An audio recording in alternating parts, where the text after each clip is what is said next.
জয় মা দুর্গা, জয় মা চণ্ডী, জয় মা বাসন্তী, জয় মা ভান্ডার চণ্ডী। তো আমাদের মায়ের প্রতিষ্ঠা দিবস পালন হবে, তার জন্য মায়ের মন্দির সেজে উঠেছে। আর কয়েকদিন আগেই মায়ের ভাসান হয়েছে, তাই মায়ের আসন আজ খালি। যাই হোক, মা তার জন্য তৈরি হয়েছেন নতুন করে মন্দির প্রতিষ্ঠা দিবস যেহেতু। আর রাত্রে কাজে আসার পর থেকে ঢুকেছিলাম একটু কী হচ্ছে তার প্রস্তুতি পর্ব দেখতে। সবজি কাটা শেষ হয়ে গেছে, কালকে অন্নপ্রসাদের বিতরণ রয়েছে। যারা যারা দুপুরে আসতে পারবেন নিশ্চয়ই আসবেন, আপনাদের জন্য আমন্ত্রণ নিমন্ত্রণ রইল। আর রাত্রে ভাবলাম ঢুকেছি যখন, চলো একটা ভিডিওই করে নেই। তো পুকুরের চারধারে লাইটের দিয়ে সেজে উঠেছে, তার কিছু কিছু দৃশ্য আপনাদের সামনে তুলে ধরলাম।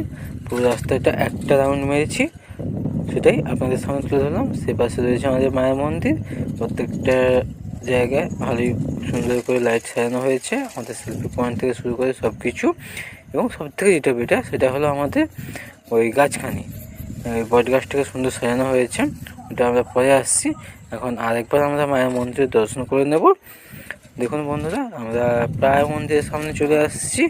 দেখুন মায়ের মন্দিরকে কত সুন্দর লাগছে, সেজে উঠেছে। পিছনে লাইটটা জ্বললে এলইডি লাইট নতুন লাগানো হয়েছে, আমি দেখেছি সেই চিত্র।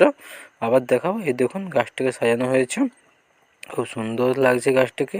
কয়েকটা ছবি তুললাম, আরও কিছু তুলেছিলাম। যাই হোক, মায়ের মন্দির ফেরার পথে। মা ভালো থেকো, ভালো দেখো।